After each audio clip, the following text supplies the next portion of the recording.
このクラスで一番強いのはドイツだ。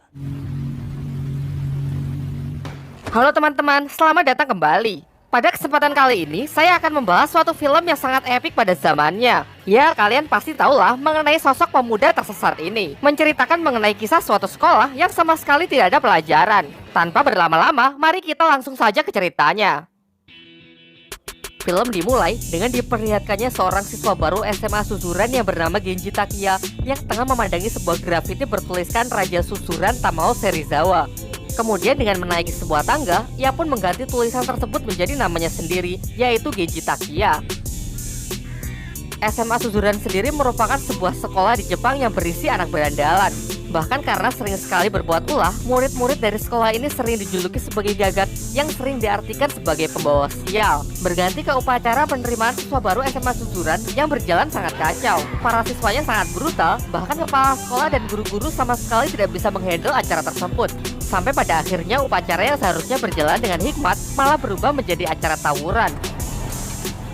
Di tengah tawuran tersebut terhenti karena sekelompok Yakuza datang ke tempat itu untuk mencari seorang siswa yang bernama Tamao Serizawa karena Serizawa telah berani menghajar salah satu anggota mereka. Namun yang muncul di sana malah Takiya Genji. Dengan santainya Genji berjalan melewati mereka yang membuat para Yakuza ini marah sehingga pertarungan pun tidak dapat terelakkan. Selang beberapa waktu Serizawa pun datang dengan sebuah motor yang remnya blong. Di sana ia juga menyaksikan dengan mudahnya Genji menghajar para Yakuza itu yang cukup menarik perhatian Serizawa dalam pertemuan pertamanya ini. Kemudian datanglah sekelompok polisi yang menjemput Serizawa karena memang Serizawa ini sering sekali membuat masalah dengan para polisi. Hal ini juga mengindikasikan bahwa Serizawa adalah sosok yang sangat kuat di SMA Suzuran. Mereka pun saling menatap yang menjadi awal dari persaingan mereka berdua. Malam harinya, Genji datang ke sebuah bar dan dia bertemu dengan seorang penyanyi di bar tersebut. Ialah seorang gadis cantik bernama Luka. Namun ketika Luka berusaha mendekatinya, Genji terlihat sangat cuek. Setelah itu Genji pulang ke rumahnya dan ternyata dia adalah anak dari seorang bos Yakuza. Genji ingin membuktikan kalau dia ini lebih hebat dari ayahnya, sehingga suatu saat ia bisa menjadi penerus ayahnya untuk menjalankan bisnis Yakuza. Tetapi sebelum itu Genji bertekad ingin menjadi raja di Suzuran demi membuktikan kelayakannya. Keesokan harinya, terlihat di atap sekolah, Serizawa sedang bermain kartu bersama para anak buahnya. Namun tiba-tiba Genji datang dan langsung menendang papan permainannya sampai berantakan. Padahal dalam permainan itu, Serizawa tengah beruntung mendapatkan kartu yang bagus. Tanpa basa-basi, Genji pun langsung mengatakan tujuannya yaitu untuk menantang duel Serizawa. Tentu Serizawa yang sangat marah karena permainannya telah dikacaukan, menghampiri Genji dan berniat menerima tantangannya. Tetapi sebelum pertarungan dimulai, perhatian Serizawa teralihkan oleh dua orang yang tiba-tiba datang menantangnya. Karena momen itulah, Tokyo menyuruh Genji untuk menunda tantangannya. Ia menyuruh Genji untuk mengalahkan siswa kelas 2B bernama Rindaman terlebih dahulu sebelum berduel menantang Serizawa. Karena di sini Serizawa ingin meladeni Mikami bersaudara terlebih dahulu. Setelah Genji pergi, dengan mudahnya Serizawa mengalahkan mereka berdua. Genji pun pergi untuk mencari informasi mengenai Rindaman. Menurut anak-anak lain, Rindaman adalah sosok yang sangat kuat di sekolah itu. Bahkan banyak rumor yang mengatakan bahwa ia mampu mengalahkan 100 orang sendirian. Selang beberapa waktu, Rindaman pun muncul dengan sosoknya yang tinggi besar memancarkan aura yang sangat mengerikan. Setelah melihatnya secara langsung, Genji pun merasa bahwa ia masih belum bisa menang melawannya. Maka dari itu, ia akan kembali ke rencana awal untuk berfokus mengalahkan Tamao Serizawa. Lalu Genji yang tengah berdiri sendirian kemudian didatangi oleh Bang Ken. Ia adalah salah satu anggota Yakuza yang kesal terhadap Genji karena Genji telah memukul rekan-rekannya sebelumnya. Namun hanya dengan sekali pukulan dari Genji ia pun langsung tumbang. Singkat cerita, Genji malah berteman baik dengan Bang Ken. Bang Ken lalu menceritakan bahwa ia adalah alumni dari SMA Suzuran. Oleh karena itu, singkat cerita Genji pun memintanya agar memberikan tips dan trik untuk bisa menaklukkan sekolah tersebut. Bang Ken pun menjelaskan bahwa sebelum bisa menguasai Suzuran, Genji harus mengumpulkan anggota. Genji pun langsung mempraktekannya dengan mendatangi suatu kelas dan menantang bos di kelas tersebut. Majulah seorang siswa bernama Chuta, orang terkuat di kelas tersebut yang akan menerima tantangan Genji. Genji pun langsung menunjukkan kekuatannya dengan bertarung melawan Chuta tanpa terluka sedikit pun. Sampai akhirnya Chuta pun mengakuinya dan bersedia menjadi anggota Genji. Chuta yang telah bergabung dengan Genji adalah langkah awalnya untuk bisa menguasai Suzuran. Namun tentu saja itu masih belum cukup sehingga ia perlu mencari anggota yang lain. Kemudian Chuta yang lebih berpengalaman menceritakan struktur kekuatan di SMA Suzuran. Yang pertama, ada Hideto Bando yang menjadi ketua dari geng Amoret Front. Ia pindah ke Suzuran sebagai siswa kelas 2. Di kelas 1, ada trio Ebisuka yang terkenal sangat kuat. Kemudian ada juga Rindaman, siswa kelas 2, namun ia tidak masuk ke dalam geng manapun. Di Suzuran sepertinya ia hanya ingin bertindak sebagai pengamat. Namun yang paling perlu diwaspadai adalah si monster Tamao Serizawa. Kelompoknya adalah yang terbesar di Suzuran dan dialah yang dianggap sebagai kandidat terkuat yang mungkin bisa menguasai sekolah tersebut. Dan kabar terbaru, Mikami bersaudara juga bergabung dengan Serizawa setelah mereka dikalahkan. Ada juga kelas 3C yang dikuasai oleh Takashi Makise. Meskipun ia sering kalah oleh Serizawa, namun ia enggan untuk menyerah dan tetap tidak mau mengakui Serizawa. Itulah sebabnya ia memiliki pengikut yang cukup banyak. Tetapi meskipun memiliki pendirian yang sangat kuat, Makise sangat lemah terhadap wanita. Karena itulah Bangken memiliki ide untuk mencarikan Makise perempuan agar ia bersedia bergabung dengan Genji. Genji pun lalu menemuinya dan mengundangnya datang ke sebuah grup kencan bersama para perempuan. Malam harinya, Makise memenuhi undangan itu dan datang ke sebuah kafe. Genji mengajak Luka dan 2 orang teman ceweknya untuk datang ke kencan itu. Karena tak tahan melihat gadis-gadis cantik di depan matanya, Makise pun langsung keluar di tempat. Ternyata sejak awal ia memang memiliki kelainan yang sangat aneh. Acara mereka pun sangat canggung dan tidak berjalan sesuai rencana. Namun di sini Bangken sudah menyiapkan rencana cadangan, yaitu dengan menyuruh Chuta agar menggoda perempuan incaran Makise agar Makise nantinya bisa bertindak sebagai pahlawan. Tetapi di luar dugaan, Luka yang tidak terima temannya diganggu langsung mengambil sebuah garpu dan menusukkannya ke Chuta. Kini karena insiden itulah rencana mereka jadi ketahuan. Luka dan kedua temannya pun marah lalu langsung pergi meninggalkan tempat itu. Dengan ini rencana Genji dan kawan-kawan pun gagal total. Bahkan Genji malah sampai menangis karena dimarahin oleh Luka. Karena rencana kencan telah gagal, Bangken pun mengusulkan untuk pergi ke tempat pijat kelas plus. Namun bahkan cuma mendengar hal itu, Makise pun langsung keluar di tempat. Karena hal itulah Genji malah membelikan celana yang baru untuk Makise. Momen-momen itulah yang kini membuat mereka bisa tertawa bersama. Singkat cerita, karena keseruan di malam itu, Makise pun bersedia menyerahkan kelasnya di bawah kepemimpinan Genji. Kabar Makise yang telah ditaklukkan oleh Genji sampai ke telinga Serizawa. Namun Serizawa sama sekali tidak cemas dan terlihat santai-santai saja. Keesokan harinya, pemimpin dari kelas 3D bernama Izaki datang menemui Genji. Ia dengan sukarela menawarkan dirinya untuk bergabung, namun di sini ia malah menjebak Genji. Sendirian Genji pun dikepung oleh puluhan anak buah Izaki.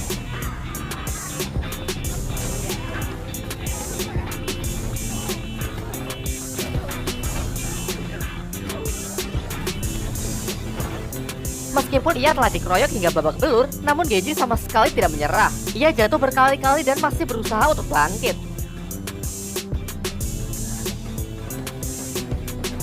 Hal inilah yang akhirnya membuat Izaki luluh karena melihat tekad Genji yang begitu kuat. Ia pun malah menggendong Genji ke tempat Chuta dan Makise dan menyatakan kalau ia bersedia bergabung dengan Genji. Kini secara resmi Genji pun telah berhasil mendirikan gengnya sendiri yang ia beri nama Genji Perfect Seiha atau yang disingkat GPS. Bahkan sekarang ia juga sudah memiliki markasnya sendiri. Serizawa yang mengetahui hal itu kini sudah tidak bisa lagi meremehkan Genji. Karena itulah mulai sekarang kelompoknya harus lebih waspada.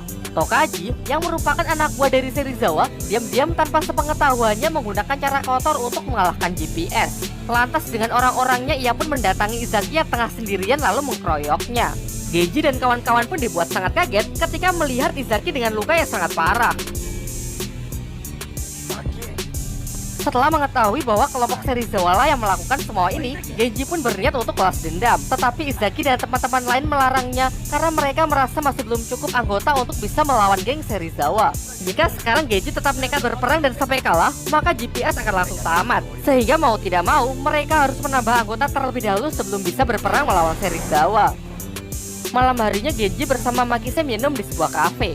Secara kebetulan, Serizawa dan Tokyo juga datang ke kafe tersebut. Jelas emosi Genji pun tersulut dan langsung menantang Serizawa untuk berduel di luar karena ia telah menghajar Izaki sebelumnya. Di sini Serizawa dibuat bingung oleh perkataan Genji karena ia memang tidak mengetahui apa-apa. Namun di tengah ketegangan mereka, penyakit Tokyo pun kambuh yang membuatnya jatuh pingsan. Dari sini akhirnya pun diketahui bahwa ternyata Tokyo mengidam suatu penyakit otak dan harus segera dioperasi. Akan tetapi peluang keberhasilan operasi tersebut tidak lebih dari 30%. Meskipun selama ini Tokyo selalu menyembunyikan penyakitnya dari Serizawa, namun sebenarnya Serizawa sudah mengetahui penyakit dari sahabat dekatnya tersebut. Di sisi lain, Genji merasa sangat kesal karena ia tidak bisa meluapkan emosinya kepada siapapun. Mengingat untuk melawan Serizawa GPS kekurangan anggota, ia pun masuk ke kelas-kelas dan menghajar semua orang secara membabi buta supaya bisa merekrutnya. Jelas Makise menentangnya dengan mengatakan kalau cara yang digunakan Genji ini adalah salah. Karena Genji tidak menghiraukannya, Makise pun mengancam keluar dari GPS apabila Genji masih suka berbuat seenaknya. Akhirnya Genji pun menyesali perbuatannya dan curhat ke Banken. Banken terus memberinya semangat dan menyuruh Genji untuk terus berusaha menggapai mimpinya untuk bisa menguasai susuran. Di sini akhirnya Genji pun mengatakan tujuan sebenarnya ia menguasai susuran, yaitu untuk membuktikan kepada ayahnya. Di sini Banken sangat kaget karena ia baru tahu kalau Genji ternyata adalah anak dari bos Yakuza klan Ryusekai, di mana ayah Genji adalah musuh dari bos Yakuzanya. Padahal sebelumnya Banken telah menerima perintah agar membunuh anak dari penerus musuhnya tersebut. Banken lalu datang ke ayahnya Genji untuk memperingatkan kalau bosnya berniat untuk membunuh Genji. Tetapi setelah mendengar semua itu, ayahnya Genji terlihat santai-santai saja. Sebelum pergi, Banken lalu memberikan sepucuk surat untuk dititipkan kepada Genji. Di tempat lain, para anak buah Serizawa sedang berkumpul dan membahas GPS yang semakin besar. Mereka yang didalangi oleh Tokaji lalu merencanakan sesuatu tanpa sepengetahuan Serizawa, yaitu menculik Luka dengan bantuan dari geng Amolet Front. Singkat cerita, akhirnya Luka pun diculik oleh sekelompok orang yang memakai jaket dengan simbol tengkorak. Luka yang tengah disekap kemudian menelpon Genji dan mengatakan kalau ia telah diculik oleh sekelompok orang berjaket tengkorak. Pihak Genji yang mendengar kabar itu menduga kuat kalau jaket tengkorak yang dimaksud pasti adalah geng Amoret Front. Tentu Genji pun segera berangkat bersama GPS ke markas mereka demi untuk membebaskan Luka. Perkelahian pun terjadi di antara keduanya. Setelah banyak anggota Amoret Front yang dihajar habis-habisan oleh GPS, Genji baru menyadari kalau di jaket mereka sudah tidak ada lagi simbol tengkorak. Dari sini pun akhirnya dapat disimpulkan bahwa ternyata pihak Genji salah sasaran dan dia hanya diadu domba. Sudah jelas kalau ini adalah permainan dari kelompok Serizawa. Karena kalau mereka sampai bentrok, pihak Serizawa lah yang paling diuntungkan. Tentu di sini Hideto Bando selaku ketua dari Amoret Front tidak akan membiarkan GPS pergi begitu saja setelah anggotanya dihajar habis-habisan tanpa alasan yang jelas. Agar mereka impas, Bando pun menginginkan telinga Makise. Meskipun Makise sama sekali tidak keberatan, Genji pun melarangnya dan ia bersedia untuk menggantikannya. Tetapi ketika tanpa ragu Genji hendak memotong telinganya sendiri, Bando pun segera menghentikannya karena ini ternyata hanyalah sebuah tes yang ia berikan. Setelah itu ia menjelaskan bahwa sebelumnya memang Tokaji dari pihak Serizawa menyuruhnya untuk menculik Luka. Tetapi dengan tegas ia telah menolaknya karena ia tidak menyukai cara kotor yang mereka lakukan. Di waktu yang bersamaan, Tokaji bersama anggota lainnya tengah menunggu hasil pertempuran antara GPS melawan Amoret Front. Selang beberapa waktu, Serizawa yang tidak mengetahui apa-apa pun datang, yang hanya ingin menginformasikan kalau Tokyo besok pagi akan menjalani operasinya. Di waktu yang bersamaan, Genji bersama GPS pun akhirnya datang untuk membebaskan Luka.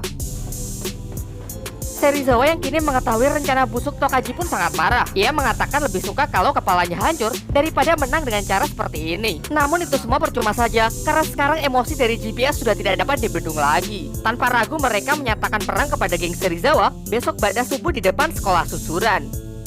Setelah ia pulang, ayahnya memberikan surat yang dititipkan Banken kepada Genji. Kemudian ia menjelaskan kalau Banken bersedia mengorbankan nyawanya karena menentang perintah bosnya untuk membunuh Genji. Genji yang tidak bisa menerima hal itu berniat pergi ke tempatnya Banken. Akan tetapi sang ayah mencegahnya karena bagaimanapun juga itulah jalan yang telah ia pilih. Tentu sudah seharusnya Genji menghormati hal itu. Di waktu yang bersamaan, Banken datang ke tempat bosnya lalu mengembalikan pistol yang dulu diberikan kepadanya untuk membunuh Genji. Sudah jelas hukuman bagi anggota Yakuza yang menentang perintah adalah eksekusi mati. Kemudian dibawalah Banken ke sebuah danau tempat ia akan menjalani eksekusinya. Sang bos memberikan jas yang ia kenakan sebagai bentuk penghormatan terakhir. Meskipun di sepanjang film ia selalu digambarkan sebagai pria bodoh yang sangat pengecut, ternyata Banken memiliki keteguhan hati yang sangat kuat. Ia benar-benar sudah membulatkan tekadnya karena ia tidak ingin merenggut masa depan Genji. Singkat cerita, Genji pun sudah siap dengan pasukannya. Begitu juga dengan Serizawa yang siap menunggu kedatangan GPS. Sebagai pimpinan, ia juga memberikan semangat kembali kepada Tokaji yang sepertinya telah menyesali perbuatannya. Ia mengajaknya untuk bertarung bersama demi membuat bangga Tokyo yang tengah berjuang dengan operasinya.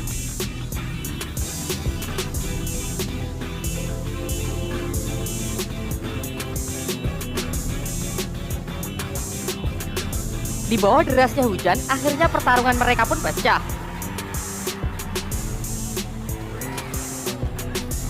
Di pertengahan, pihak Serizawa lah yang terlihat menguasai jalannya pertarungan. Karena memang sejak awal, GPS memang sudah kalah jumlah.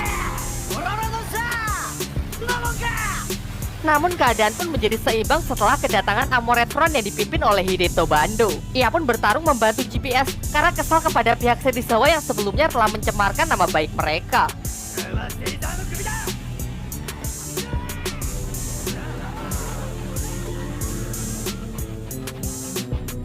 Singkat cerita, perang pun mencapai puncaknya yang hanya menyisakan Genji melawan Serizawa.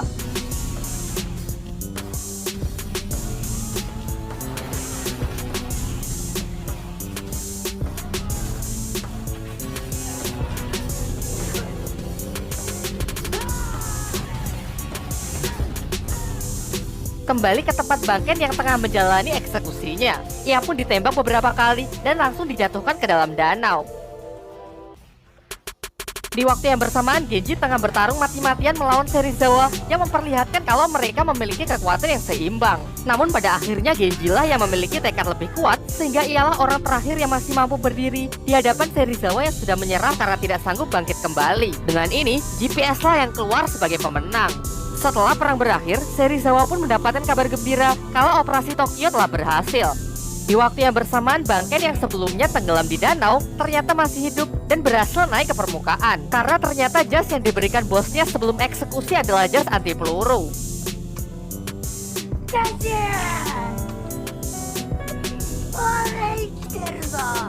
Di akhir film kita diperlihatkan Serizawa yang telah sembuh dan Tokyo yang sudah keluar dari rumah sakit. Sedangkan Genji yang kini telah menjadi pimpinan tertinggi di susuran belum merasa puas kalau belum menang bertarung melawan Rindaman. Namun sayangnya mereka berada di level yang berbeda dan tamat.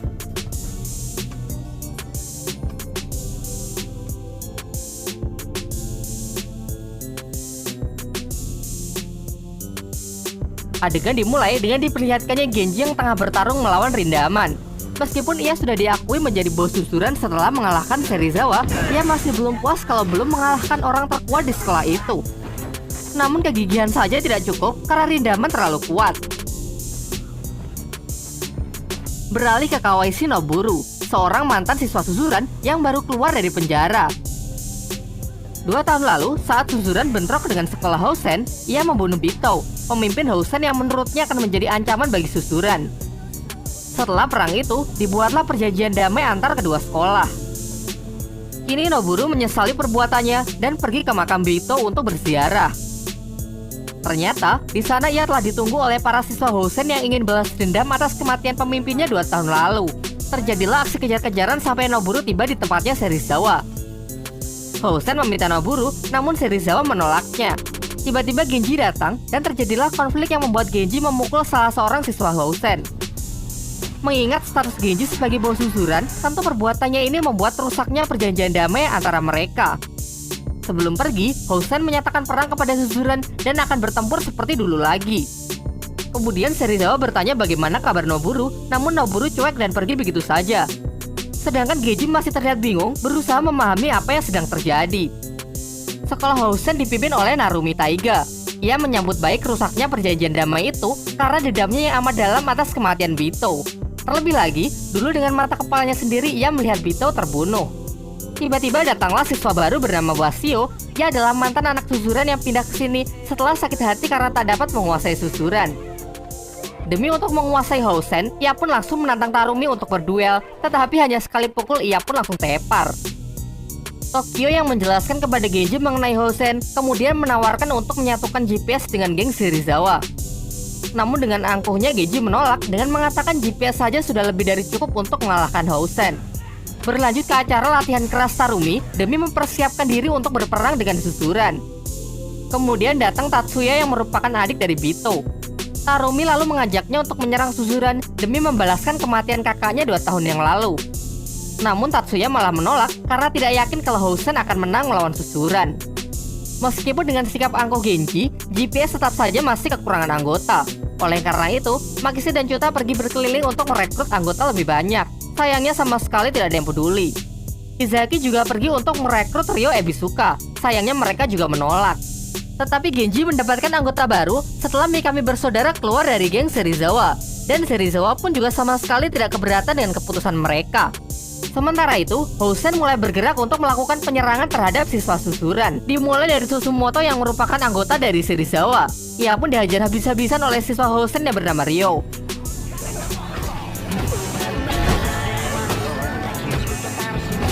Berlanjut ke Tokaji yang juga dikeroyok oleh Housen. Makise, Chuta, dan Mikami bersaudara pun juga diserang oleh Housen yang dipimpin oleh Wasio. Di luar dugaan, meskipun kalah jumlah, pihak Makise dapat melakukan perlawanan. Wasio yang kena mental mengeluarkan pisau untuk menghabisi Makise, tetapi Narumi datang untuk menghentikannya dan mengatakan kalau Wasio ini bukan laki-laki sejati. Genji yang emosi mengetahui teman-temannya telah diserang, tidak tahu harus berbuat apa. Izaki mencoba menenangkannya dengan mengatakan kalau ia punya rencana. Serizawa juga merasa sangat kesal karena ulah Housen. Bahkan kini Susumoto pun harus dirawat di rumah sakit karenanya. Tanpa sepengetahuan Genji, Izaki datang dan langsung menantang duel Serizawa. Ia mengatakan Serizawa harus bersedia bergabung dengan GPS kalau ia dapat mengalahkannya. Namun perbuatannya sia-sia karena Serizawa lah yang lebih unggul.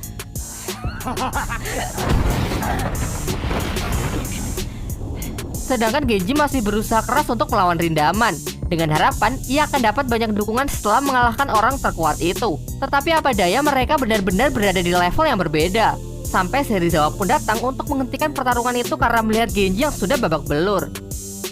Malam harinya Genji terbangun setelah pingsan dari pertarungannya dengan Rindaman. Tiba-tiba mereka dikagetkan dengan kebakaran yang melanda gedung susuran. Ini semua adalah inisiatif dari Wasio karena merasa Housen terlalu lamban. Serizawa dan Tokyo datang dan mengatakan Housen lah pelakunya. Hal ini dibuktikan dengan ditemukannya korek api yang bertuliskan Housen. Tentu semua emosi dong, tetapi berbeda dengan Genji yang mengatakan bahwa ini bukanlah masalah besar. Tokyo lalu memukulnya dengan harapan Genji bisa sadar. Kemudian ia menantang agar Genji membalas pukulannya. Padahal di Cross Zero 1 Tokyo ini baru selesai operasi otak. Genji yang terpancing akhirnya dihentikan oleh Serizawa.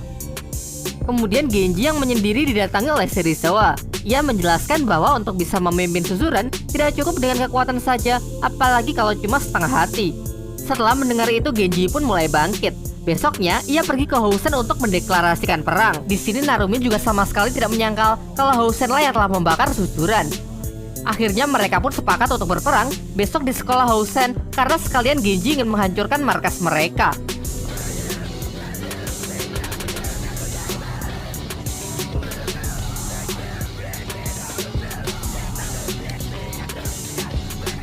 GPS kembali berusaha merekrut trio Ebisuka untuk bersama-sama mengalahkan Housen, tetapi mereka tetap menolak.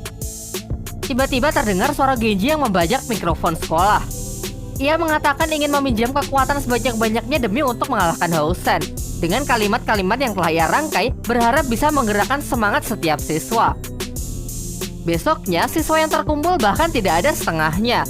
Izaki mengatakan kalau kita telah kehabisan waktu sehingga harus segera berangkat meskipun dengan orang seadanya. Meskipun begitu semuanya pun tetap semangat, tapi lagi-lagi berbeda dengan Genji. Ia ragu kalau Suzuran bisa menang. Di luar dugaan, ia malah menyuruh mereka semua pulang dan menyatakan kalau mulai sekarang GPS dibubarkan. Kyuta yang mencoba menahannya pun malah ia pukul. Jelas mereka semua pun berputus asa setelah melihat sikap Genji yang seperti melepas tanggung jawab. Tetapi Izaki benar-benar paham situasi. Kita semua tahu kalau Genji bukanlah orang seperti itu. Dan benar saja, ternyata bukannya lepas tanggung jawab, Genji lebih memilih menanggung semuanya dan berniat pergi ke Housen seorang diri karena tak ingin membahayakan teman-temannya. Mikami bersaudara pun lalu datang ke tempat Serizawa untuk meminta bantuan.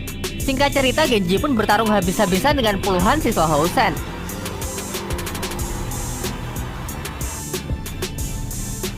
Tatsuya kemudian bertanya kepada Narumi kenapa tidak menyelesaikannya dengan pertarungan 1 lawan 1, mengingat Genji yang cuma sendirian. Tetapi Narumi malah mengatakan bahwa Tatsuya ini memang masih sangat naif. Selang beberapa waktu, datanglah GPS dan geng Serizawa untuk membantu. Dengan ini kekuatan Suzuran pun telah bersatu.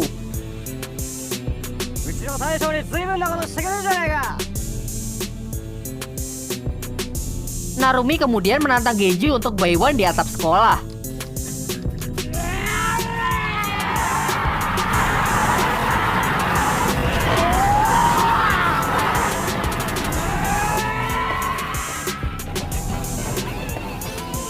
Dengan susah payah, akhirnya bersama Serizawa ia sudah mencapai tangga. Namun di sana ia dihadang oleh Ryo, orang terkuat kedua di Housen. Serizawa memilih untuk menghadapinya, sekalian untuk membalaskan Susumoto yang telah dihajar habis-habisan sebelumnya. Sedangkan Genji naik ke atap untuk bertarung melawan Narumi. Akhirnya dimulailah battle mereka yang berlangsung sangat sengit. Di sisi lain, Serizawa tengah dihajar habis-habisan oleh Ryo.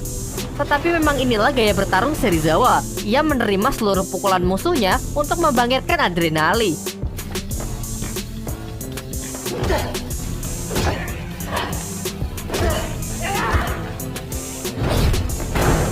Dan tentu saja Serizawa lah yang memenangkan pertarungan itu. Di atap, pertarungan Genji juga sudah mencapai puncaknya. Wasio kemudian datang dan kembali mengeluarkan pisau untuk menghabisi Genji. Untunglah tindakan pecundangnya itu berhasil dihentikan oleh Tatsuya. Melanjutkan pertarungan dua pemimpin itu, akhirnya Narumi pun tumbang yang membuat Genji keluar sebagai pemenang. Di perjalanan pulang, Wasio mengikuti mereka dan dengan senang hati Genji menerimanya kembali.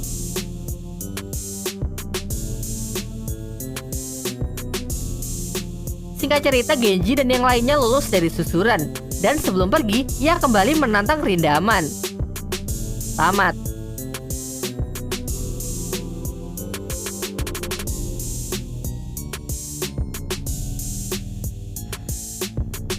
Film dimulai dengan adegan seorang anak yang diantarkan ibunya ke sebuah panti sosial yang kemudian ia tinggalkan begitu saja. Loncat ke 10 tahun kemudian, anak itu sudah tumbuh dewasa menjadi siswa SMA sebagai tokoh utama di film ini yang bernama Kaburagi Kazeo. Karena suatu masalah, Kazeo pindah dari sekolah lamanya ke susuran. Di hari pertamanya, ia bertemu dengan 3 anak susuran yang masing-masing dari kiri bernama Momo, Ogisu, dan Iwata yang juga sedang berangkat menuju susuran.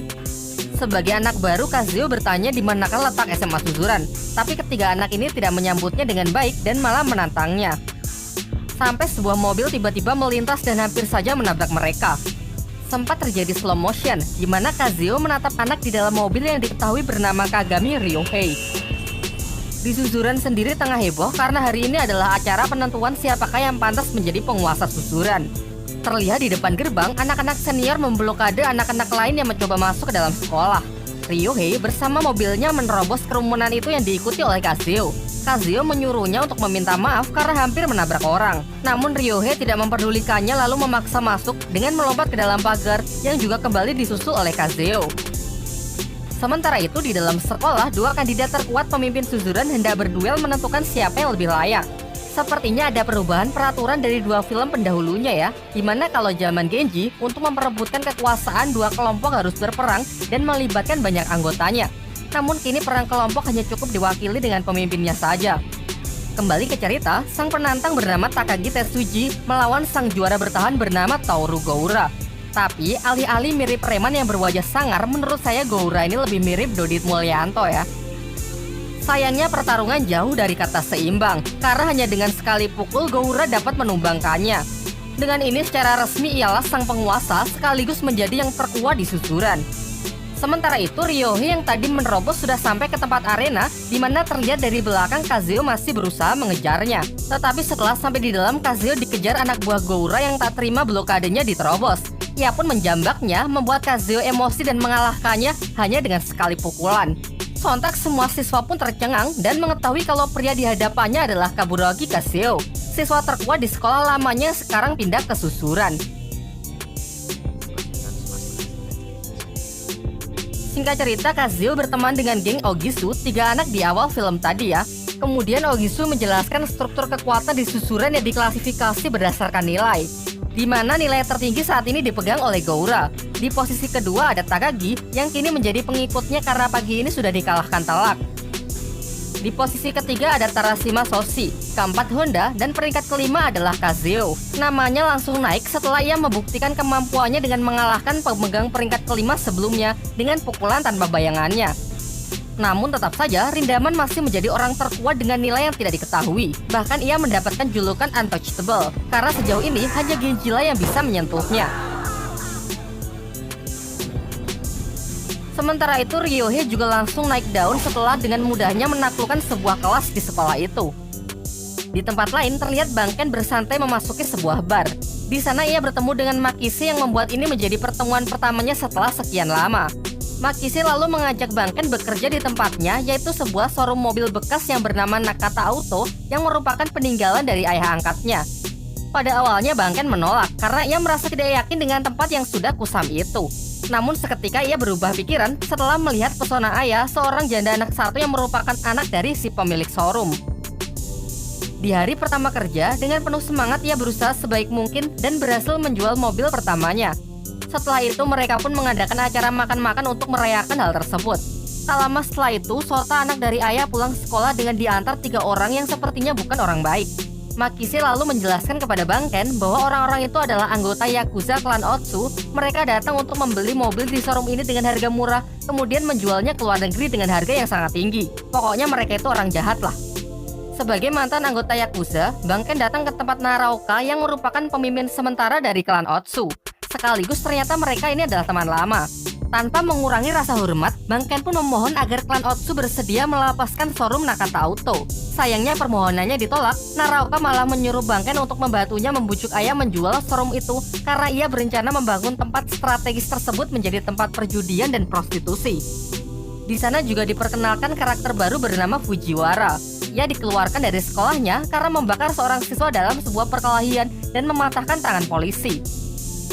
Kini pasca keluar dari penjara, ia bergabung dengan Yakuza klan Otsu. Sebelum pergi, Bang Ken juga sempat berpapasan dengan Kagami Ryohei.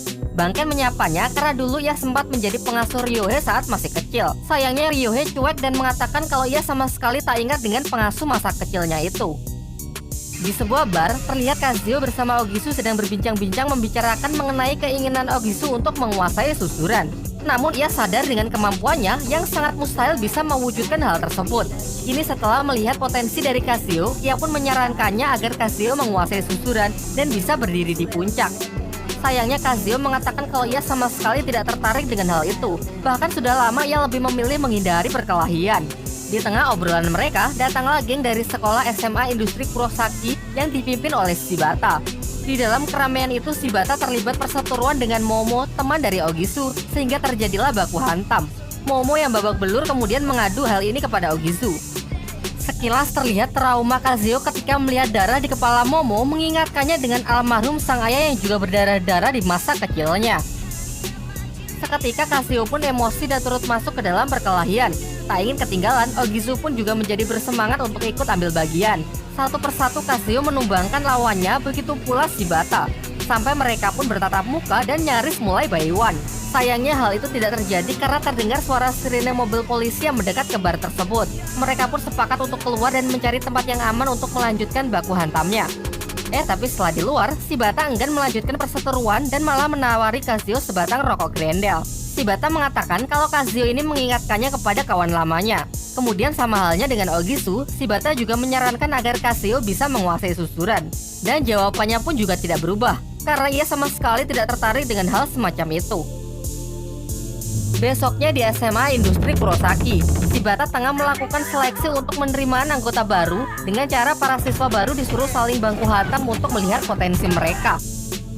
Tetapi kemudian acara tersebut teralihkan setelah mendengar suara geberan motor di luar gedung. Setelah dicek, ini adalah ulah Fujiwara dan gengnya. Dari sini terungkap bahwa tempat ini adalah sekolah lamanya Fujiwara, dan siswa yang dulu ia bakar tak lain adalah Shibata. Adapun tujuan ia datang ke sini hanya untuk pamer, karena sekarang ia sudah merasa kalau derajatnya lebih tinggi setelah bergabung dengan anggota Yakuza. Adegan berganti lagi di sebuah pemandian, terlihat Kazuo dan Ogisu bersama gengnya sedang bersantai di tempat itu. Namun lagi-lagi Momo membuat masalah dan mengadukannya kepada Ogisu. Ketika Ogisu sedang meledak-ledak, langsung ciut karena jumlah lawannya yang jauh lebih banyak, dan semuanya adalah orang dewasa. Kebetulan di tempat itu juga ada Bang Ken dan Makise. Bang Ken yang tak suka kebisingan maju untuk membuat perhitungan. Tetapi ia juga hanya bisa menelan ludah saat tahu bahwa orang-orang bertato itu adalah para anggota Yakuza. Akhirnya dengan konyol mereka pun kabur meninggalkan pemandian itu. Besoknya Bang Ken datang ke susuran setelah tahu bahwa Ryohei bersekolah di sana. Sesampainya di sana, ia malah bertemu dengan Kazuo, anak yang ia lihat di pemandian kemarin. Sedangkan Ryohei yang juga di sana masih bersikap sama dengan mengabaikan pengasuh masa kecilnya itu. Akhirnya Bang Ken hanya berbincang-bincang dengan Kazuo dan menceritakan bahwa dulu ia juga merupakan alumni dari susuran. Di tempat lain, Fujiwara mendapatkan hukuman dari Naraoka karena seenaknya menggunakan nama klan Otsu untuk mentang-mentang di jalan. Fujiwara yang menyesal mendapatkan kesempatan keduanya setelah menyepakati syarat dari Naraoka, yaitu ia harus bersedia menghancurkan showroom mobil Nakata Auto, tentu dengan tetap menyembunyikan identitasnya. Dengan kepercayaan yang kembali ia dapat, Naraoka memberikannya anggota untuk melancarkan aksinya. Ia bersama timnya pun datang ke showroom dan mulai membuat kekacauan. Jelas Bangken yang melihatnya tak tinggal diam. Ia pun melakukan perlawanan dan berhasil membuka penutup wajah dari Fujiwara, membuatnya tahu kalau ini semua adalah perbuatan dari Naraoka. Tak lama setelah itu, Ayah dan Makise datang juga membantu dan berhasil mengusir mereka. Namun tak berhenti sampai di situ. Fujiwara memanfaatkan kekuatannya ini untuk memberikan pelajaran kepada para siswa SMA Kurosaki. Tak pandang bulu, ia pun juga menghajar habis-habisan anak-anak dari susuran sebagai pelampiasannya karena kegagalannya di masa lalu untuk menjadi penguasa.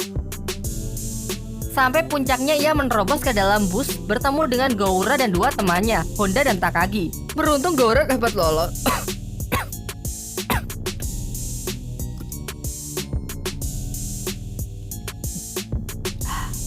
Beruntung Goura dapat lolos dari pengeroyokan itu meskipun harus meninggalkan kedua temannya. Singkat cerita, meskipun dipenuhi oleh luka, Takagi dapat kembali dengan selamat. Sayangnya Honda tak berhasil lolos dan masih disandra oleh geng Fujiwara. Soshi pun mendesak Goura sebagai pemimpin tertinggi untuk melakukan serangan balasan. Tapi entah kenapa Goura merasa ragu dan masih belum bisa mengambil keputusan apa-apa. Hal ini memicu perseteruan internal di antara mereka. Soshi merasa Goura ini lambat sehingga ia pun meninggalkannya. Barulah sore harinya Honda dibawa ke susuran oleh Shibata yang menjelaskan bahwa geng Fujiwara sengaja meninggalkan Honda di sekolah Kurosaki. Tujuannya sudah jelas, yaitu untuk mengadu domba dua sekolah tersebut. Di klan Otsu, Naraoka marah besar atas kegagalan Fujiwara untuk menghancurkan showroom mobil Nakata Auto. Terlebih lagi, identitasnya juga sudah terbongkar. Namun ia tidak berhenti sampai di situ. Ia pun memerintahkan Fujiwara untuk membakar showroom itu sampai tak bersisa. Meskipun sebenarnya merasa ragu, Fujiwara pun mengiyakan perintah itu. Ryohei yang mengetahui hal tersebut menawarkan dirinya untuk ikut bersama Fujiwara. Bahkan Ryohei meminta koreknya dan berniat membakar tempat itu dengan tangannya sendiri. Tetapi sebelum korek itu dinyalakan, kemudian datanglah Bangken bersama Ayah dan Makise untuk mencegah aksi mereka. Bangken merasa sangat kecewa dengan Ryohei karena jalan yang ia pilih berseberangan dengan jalan yang dikehendaki oleh almarhum ayahnya, yaitu menginginkan Ryohei agar lebih banyak berbuat kebaikan. Bangken bahkan sampai menyirami dirinya sendiri dengan bensin lalu menantang Ryohei untuk membakarnya. Sayangnya Fujiwara sama sekali tak bersimpati dengan hal itu dan tetap melemparkan koreknya untuk membakar tempat tersebut. Sementara itu, Goura yang sudah habis kesabaran akhirnya bertindak sendiri untuk membuat perhitungan dengan geng Fujiwara. Sayangnya rekan-rekan dari Fujiwara sangat loyal. Meskipun dipukuli hingga babak belur, ia sama sekali tidak memberitahukan di manakah Fujiwara. Ia malah menyuruhnya bertanya kepada anak susuran yang bernama Kagami Ryohei yang juga terlibat dalam masalah ini. Namun Goura yang lengah berhasil ditikam oleh salah satu anak buah Fujiwara dari belakang. Tetapi dengan tetap menahan rasa sakit, ia pun kembali ke susuran untuk mencari Ryohei yang telah menjadi pengkhianat dari susuran. Ryohei yang tak terima malah menantang Goura untuk bertarung. Jelas Goura dapat ia kalahkan dengan mudah mengingat luka tusuk yang baru saja ia dapat. Setelah mengalahkan Goura, kini secara otomatis Ryohei telah menjadi penguasa di susuran. Di waktu yang bersamaan, Shibata berhasil menemukan lokasi dari Fujiwara. Pembicaraan mereka pun semakin memanas yang berujung kepada baku hantam. Pada awalnya Shibata bisa mengalahkannya, namun kemudian Fujiwara dengan licik melemparkan pasir untuk mengaburkan pandangan lawannya dan berhasil menang sekaligus mematahkan salah satu lengan dari Shibata. Kembali ke susuran, Ryohei yang telah mengambil alih kepemimpinan Goura menantang Kazuyo untuk bertarung, tetapi Kazuyo tidak meladeni tantangan itu. Datang juga Aogizu yang berusaha merelai mereka. Tidak berbeda dari sebelumnya, Kazuyo sama sekali tidak punya hasrat untuk bertarung dan pergi meninggalkan mereka begitu saja. Aogizu yang juga ia tinggalkan pun menjadi bulan-bulanan mereka. Di balik ketidakinginannya bertarung karena mengikuti permintaan dari sang ibu agar tak berakhir seperti almarhum ayahnya yang meninggal dalam sebuah perkelahian saat ia masih kecil. Singkat cerita, Kazuyo datang ke rumah sakit untuk melihat kondisi Aogizu yang tadi ia tinggalkan. Tentu saja Aogizu merasa kesal karena tindakan Kazuyo sangat mengecewakan. Sebenarnya Aogizu masih berharap Kazuyo dapat menguasai susuran, tetapi setelah melihat apa yang terjadi, harapannya pun telah sirna. Di situ Kazuyo juga bertemu dengan Goura dan Shibata. Goura mengatakan bahwa ia tahu kalau Kazuyo memiliki kekuatan tersembunyi. Ia pun meminta Kazuyo bergerak karena bagaimanapun juga ia adalah anak susuran. Shibata pun juga sependapat, menurutnya Kazuyo harus segera bertindak sebelum semuanya terlambat. Malam harinya ia pun memutuskan untuk bertarung dan mulai melatih pukulannya kembali. Sekilas ini mengingatkan saya dengan adegan Steve Rogers pasca dibangkitkan kembali di filmnya Marvel. Paginya Kazuo langsung mendatangi geng Ryohei untuk mendeklarasikan perang besok pada duhur Baiwan di atap sekolah untuk memperebutkan tahta susuran. Singkat cerita, Ogisu pun bersedia ikut, begitu juga Goura yang sudah keluar dari rumah sakit. Dan inilah final battle di film ini, serentak mereka berjalan slow motion diiringi oleh backsound khas dari Cross Zero.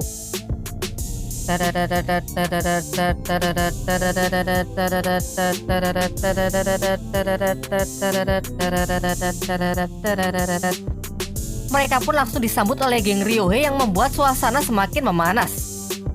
Tetapi Kagami Ryohei tidak ada di sana karena ia lebih memilih menunggu di atap gedung mempersiapkan kondisinya tetap fit untuk Baiwan melawan Kazeo. Pertempuran pun tak terelakkan.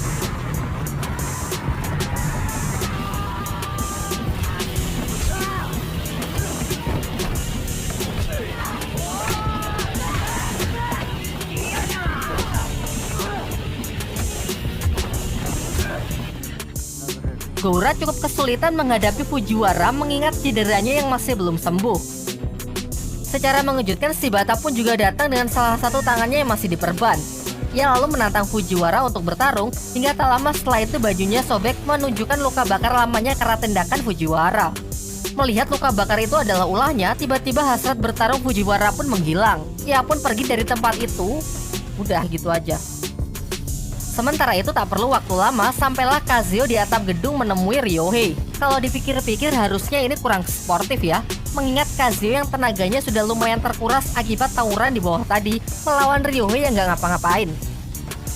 Namun kendati demikian, tetap saja pertarungan itu dapat dimenangkan oleh sang tokoh utama. Setelah perang usai, Kazuo menyerahkan Ryohei kepada Banken untuk mendapatkan perawatan medis. Beberapa bulan setelahnya, terlihat Nakata Auto yang sudah dibangun kembali dengan wajah baru. Sedangkan atas tindakan kriminalnya, Naraoka berhasil dijebloskan ke penjara. Mengikuti tradisi di sekolah susuran, pemimpin tertinggi haruslah bertarung melawan sang legenda Rindaman untuk mengukur kemampuannya.